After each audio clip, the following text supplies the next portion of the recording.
Welcome back, everyone, to another episode of Comeback Stories. I'm one of your co-hosts. My name is Darren Waller. I'm joined by my friend, my guy, my brother, Donny Starkins. Donny, how you doing, man? Doing great, man. It's always a good day when we get to jump on the pod. Absolutely. I'm super excited about the guest that we have on today. A man whose name is a household name as far as in the NFL world. You don't see any breaking news happen without this man's name attached to it most times. But we're excited to show a human side of the man that everybody knows as Adam Schefter. Adam, welcome to the show, man.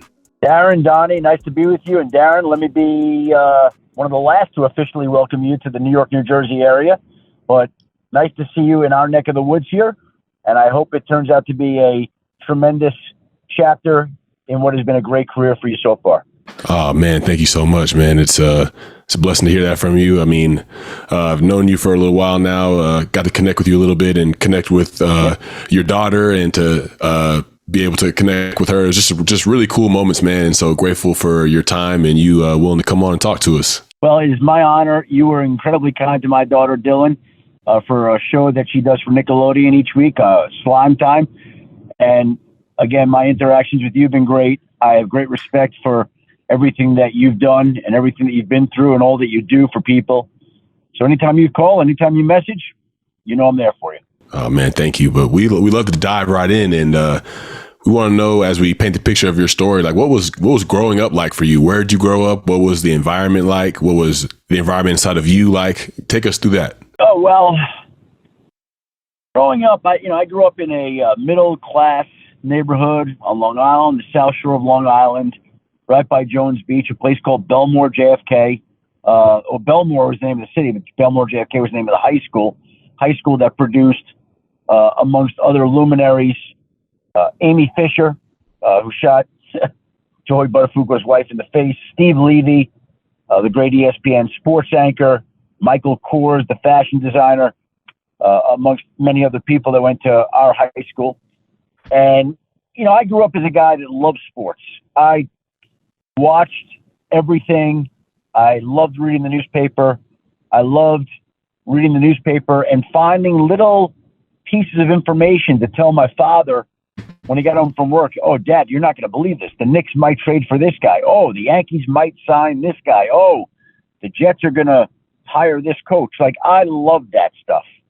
I never thought I could make a living doing it. Honestly, I thought, okay, I'm going to go to law school or business school.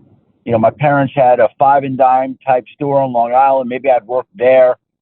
And I went to the University of Michigan. And in September of 1985, as a freshman, I wanted to get into this fraternity, and I didn't get in. And when I didn't get in, I'm like, well, I got to do something to keep busy. So I went down to the football office to see if they needed somebody to pick up jock straps and hand out water bottles, and they didn't need anybody. And so I went to the basketball office to see if they needed somebody, and they didn't need anybody. And so when I got rejected from the fraternity, the football office, and the basketball office, I don't even know what I'm going to do. You know what? Let me volunteer for the student newspaper. And literally, that's how this started. And if the fraternity had extended an invitation to me that freshman year, there were about 50 guys going out for about 10 spots. I think I would have been very happy just being in the fraternity, being one of the guys, hanging out with the ladies. Like, I never would have gone to the newspaper, and I never would have gone to this business. It would have been something that would have been beyond my wildest dreams. And so this was born out of rejection. This was born out of people telling you no. And what I've come to learn is there are a lot of people in a lot of walks of life. Every time somebody tells you no, that just creates an opportunity for you somewhere else, and it's up to you to take advantage of that. Now, I never would have known that as an 18-year-old freshman at the University of Michigan in September of 1985. But you learn these things over time, and then you work hard to make the most of it. And that, to answer your question in a roundabout way, is basically the start of this and kind of where I came from, growing up in Belmore, Long Island, going to school at Michigan, and winding up doing this.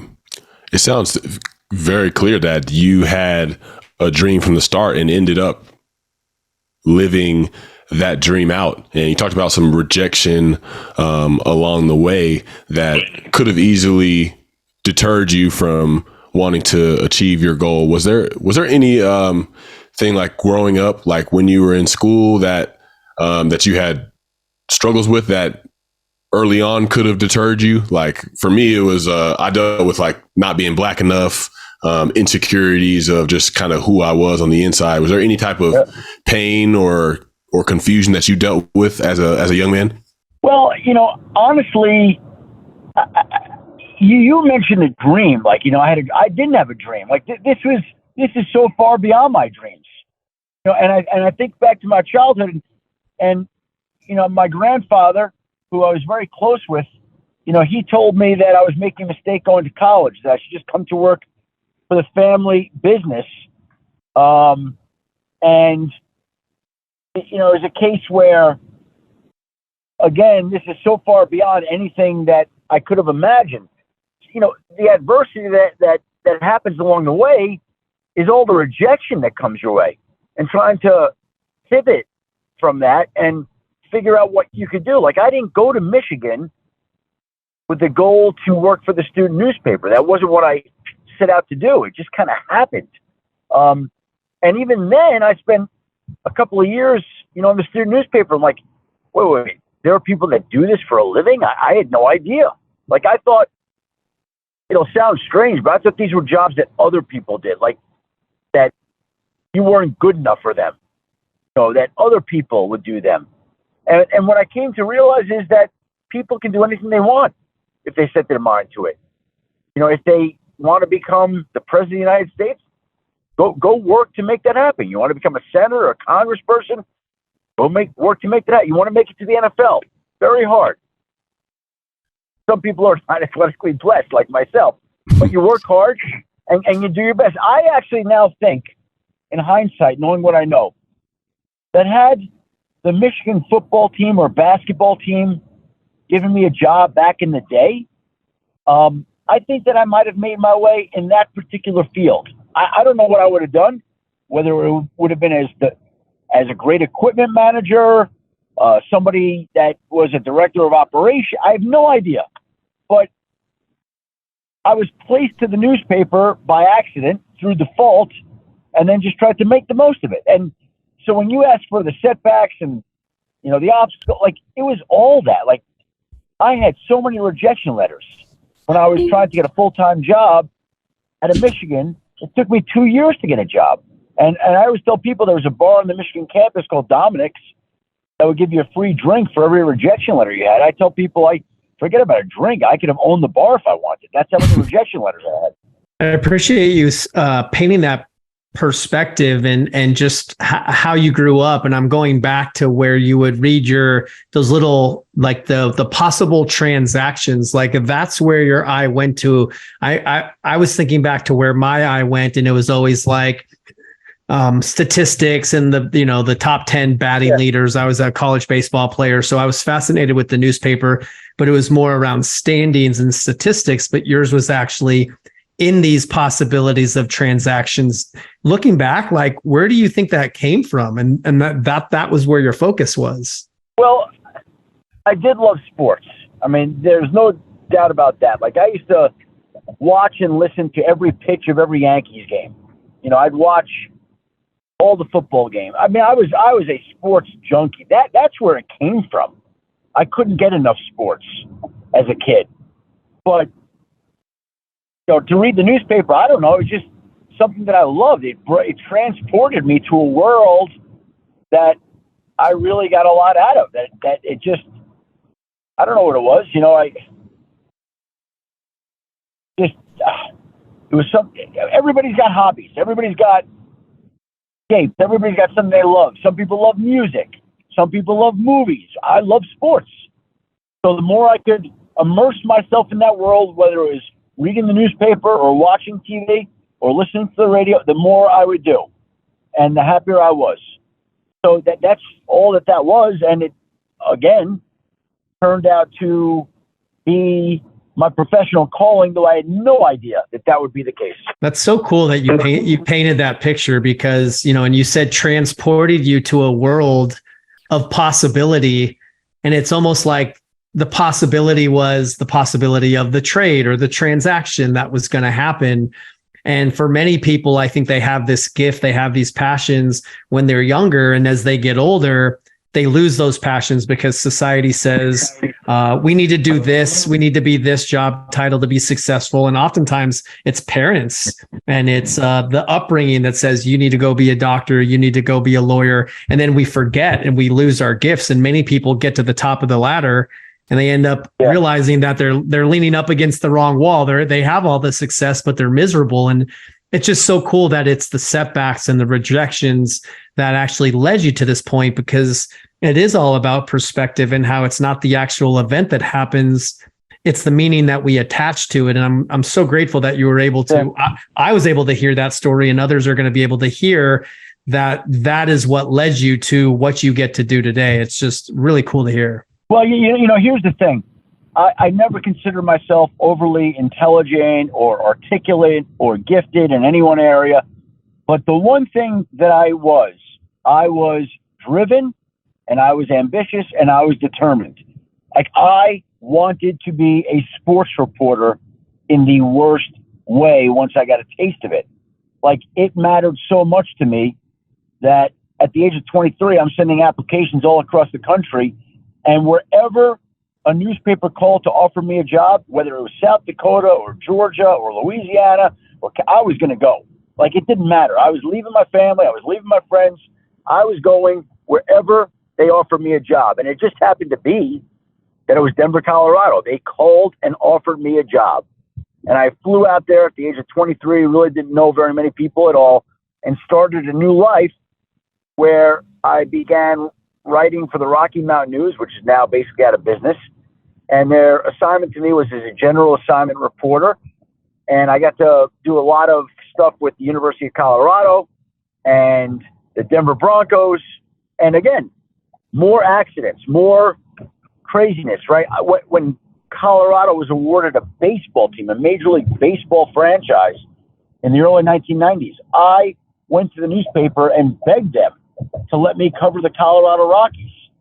And they hired this experienced baseball writer by the name of Tracy Ringlesby, who was a legendary baseball writer. And he wanted to cover the beat, and he wanted to bring in one of the people that he knew as an established baseball writer named Jack Etkin. And so there was no room. So I couldn't cover the baseball team. I couldn't do what I wanted. I was forced to stick on the football beat and cover the Broncos. And so I covered the Broncos there for almost 16 years. And I tell people, I went to the University of Michigan undergrad. I went to Northwestern grad school. And then I got my master's in football from the Denver Broncos, because I just hung around that building for almost 16 years, dealing with the players, the coaches, the front office people. And you learned what was acceptable and what wasn't, and what worked and what didn't, and what people were good with and what they weren't. And, you know, I'm grateful to the time that the Rocky Mountain News and the Denver Post gave me, being around the NFL. And again, like I said, didn't set out to do it, was stuck doing it, and it led to where it did. All this is pretty accidental. This is amazing, because I feel like what you're saying is, as long as you have a love and a hunger for your craft and the process of that craft, as opposed to the results or where you may end up, or a job being exactly the way that you want it, doors are going to open for you. Like, you just showed up with a passion. Like, I love to do this. I'll do this wherever it takes me, whatever the role is, whatever they're paying me, I'll take it, as opposed to having demands or thinking like, oh, I got to make this much, or I need to be writing here. But you're showing up, and these opportunities just happen to fall in your lap because the love and the passion is there. And I feel like a lot of people may have that backwards, like in a year like 2023, they want things to be great when the time that they show up, as opposed to allowing the process to take time, allowing me to develop, allowing situations and doors to open for me at the perfect time that they should. And my skills and my character will be developed enough for me to succeed in these roles that come. But people don't necessarily get that. Well, you know, Darren, think about your NFL journey, and yours is a unique journey, right? But you think about it, right? You didn't come into the league right away and light the league on fire. Right. It didn't happen. And there aren't a lot of people that just step in and dominate their profession right away. Right. It takes time. It takes training. It takes work, right? Like, so I spent 16 years in Denver learning how to be around a football team, becoming a newsman. And that's the education. And by the way I felt was if I had covered the Denver Broncos for the Rocky Mountain News and then the Denver Post for the rest of my career, I was good with that. Like I loved it. It was great. Now it evolved into a job eventually at NFL Network for 5 years, which led to a job at ESPN where I've been since 2009. So it's over almost 14 years now. Feels like a lifetime. So I think the point is that people might have an idea of what they think they want to do, but the idea is just to do good work with whatever it is that you're doing. Give people your all, and let's see where it goes. You don't know where it's going to go. Like, people may set out to become a doctor and may become, I don't know, like a medical expert on TV. Things happen. You can't lock yourself in. You just have to work hard, do good work, and then you see where that goes. Adam, I know we have a limited amount of time and maybe we'll have to get you back on for round 2, but and one of the things I wanted to acknowledge you for is beyond like being, ahead of the game and breaking the news is just, there's a way that your communication style and how clearly you articulate things. And that obviously comes with just being in the work for so long that you've been doing. But so one, I wanted to acknowledge you for that, because as I watch you on TV or hear you, I'm like, he's so clear and concise on the things that he's saying. Like, he knows what he's talking about. But I also just wanted to ask you, like, with the hustle and the bustle and how hard you grind, how do you find balance, and what does balance look like for you in your life today? Well, first and foremost, thank you for the kind words. And I would say this, that, I think that being in newspapers trained me to think efficiently and trained me to think in a way not to be wordy and too verbose. So you're always thinking, what, where, when, how, why, like bam, in a sentence.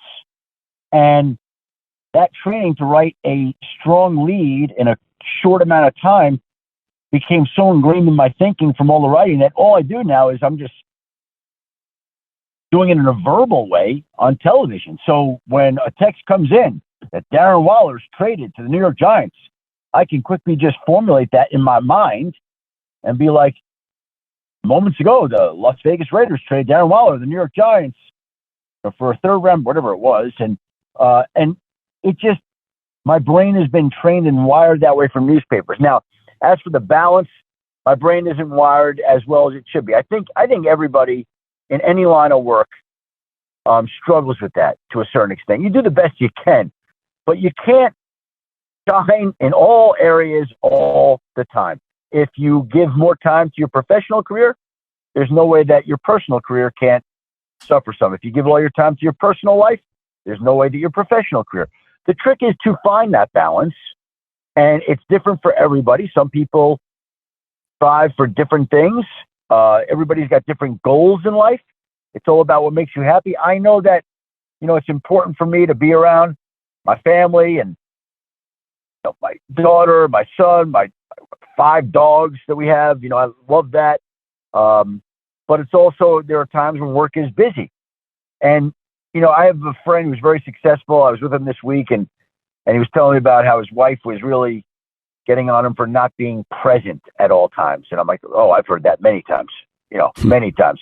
And I'll bet you that we are hardly in the minority of people who have heard that. People who are passionate, dedicated, committed to their jobs probably carry it with them a lot of the time. And so while you're sitting there having dinner with a boyfriend or a girlfriend, a spouse, you're thinking, oh, well, I got to check on this, or what's going on with that, or how am I going to handle this situation? And that's just natural, because that's what it takes sometimes. And so people, don't always love that, but reality is, your brain's all over the place. I try my best to have a balanced life, and I think I often do, but I'm sure that sometimes I fall short, just because that's the way it is, right? Like, you just can't be all things to all people at all times. it is very hard to do that in all areas. That's a fact, man. I'm interested how, since that you've grown such a large profile and following, and everybody knows who you are, and everybody can tweet at you or comment on your posts. Like, what was it like adjusting to that? Was there a lot of pressure that you're putting on yourself? Was there anxiety to perform? What kind of things were you dealing with when things kind of blew beyond your wildest dreams? Yeah, I do think it's an adjustment. It's a blessing and it's a burden. It's both, right? And I think much like when you're a professional athlete, Darren, you just have to just do the best job you can, focus on that, and try your best to tune out the noise, right? And so right. I think I'm pretty good at it. I'm probably not perfect at it. I rarely read comments. I really just try to avoid it. Of course, I'm human. Every now and then, you see some things you're proud of, some things bother you because you're human. But overall, I know, the work that I put in. I know the level of fairness I try to have, and people don't understand always, everything that goes into every situation. And so you just do the best you can. I've done this job now for 33 years. 33 years. And the job has changed quite a bit over that time. From the time when I was a newspaper reporter and the news cycle was really 24 hours. The stories would run the newspaper, and then they'd show up and you'd look, and then there wouldn't be stories again until the newspaper showed up on your doorstep the next day. And now, the news cycle is less than 24 seconds. It's anytime you post on Twitter or Instagram or Threads or whatever it may be. It's just everything is faster, quicker, more sudden, more people scrutinizing everything. It's a tougher, more critical world where people, everybody's a critic and everybody has something to say. I wish we lived in a world that was a little bit more positive and a little less negative, but this is how it is, right? Like, people are going to rip the New York Giants if they don't win, and they're going to praise them when they do win. And it's kind of how it goes. That's the world we live in. Can you tell us a little bit? I know we've got a limited amount of time again, and I think an important part of your story is the story of Joseph Maio. And for those that don't know that story, can you let us in and let the listeners in a little bit about that? Yeah, my wife was married to a man by the name of Joe Maio, and he lost his life on 9/11. He worked for Cantor Fitzgerald, and he was one of 3,000 plus people who perished that day. And it was a day, the most memorable day in my lifetime, the most memorable day in a lot of people's lifetimes, and it's hard to imagine. I shudder to think that there will be a day that will be more memorable than that day. I hope it never occurs. My wife, when she lost her husband, she had a 1-year-old son. They had just bought a house a month before he died. And she was left to raise their son, Devin, on her own. And I married Shari about 6 years later, and I moved into the house that her and Joseph bought. And I helped raise the son that her and Joseph helped raise. And I basically stepped into his life. And so, I don't know, on the 15th anniversary of 9/11, ESPN had asked me to do a piece, or I had asked on the 10th anniversary, I think it was. I volunteered to ESPN. I'm like, hey, if you want to do a piece, I would do a piece on my wife's late husband. And they're like, yeah, I don't know. We'll see. Nobody expressed any great interest in it. I got it. Like I said, there are a lot of families that were impacted that day. For some reason, on the 15th anniversary, one of the ESPN producers came to me and was like, I think we'd like to do that on Joe. I'm like, great. Now, I didn't even know what form it would take. And I worked with a producer at ESPN, Dominique, who did a great job. And we put together a story that was on Joe. And what was amazing was we were on set. And right when I got off set, my phone blew up. And it was like all kinds of people from all walks of life, entertainment, politics. people who were touched and moved by Joe's story, which you can just Google it, Adam Schefter or Joe Maio's story on ESPN. And so somebody said, well, you should write a book about it. And I was like, I don't want to write a book. But I did write a book. I enlisted the help of a guy that I knew, a great writer from Sports Illustrated, Michael Rosenberg, who went to the University of Michigan. And Michael helped me through it. And we called it The Man I Never Met, a memoir. And it was a book about Joe and me stepping into his life. That's basically the story. Listen, like I said, that event was enormous to everybody. It felt even more enormous on the East Coast. I was living in Denver when it happened, but my parents' best friend perished that day. I had fraternity brothers that perished that day.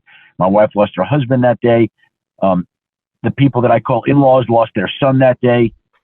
It's hard to be from the East Coast and not know somebody who lost somebody that day who was impacted.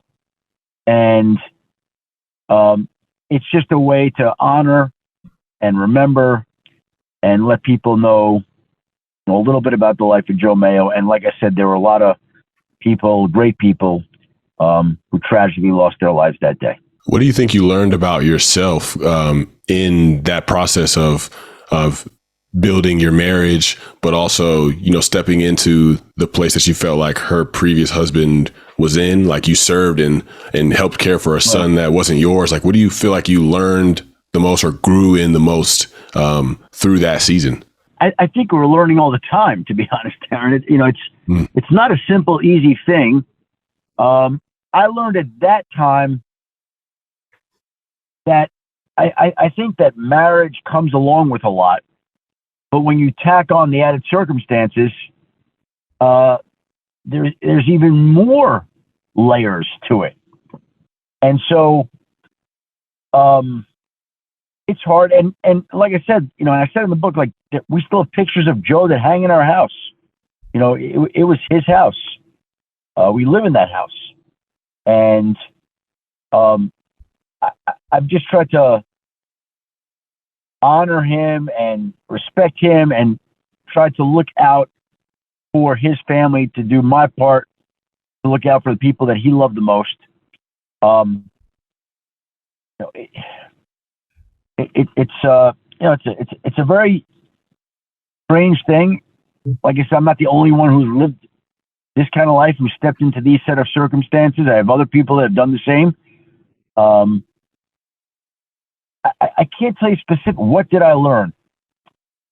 I learned it's not always easy. I learned it's hard. I learned you can't replace that person.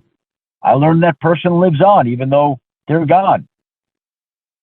I learned that you can't be that person, and all you can do is the best you can. I mean, like, I don't know, all these little pithy little things that I learned.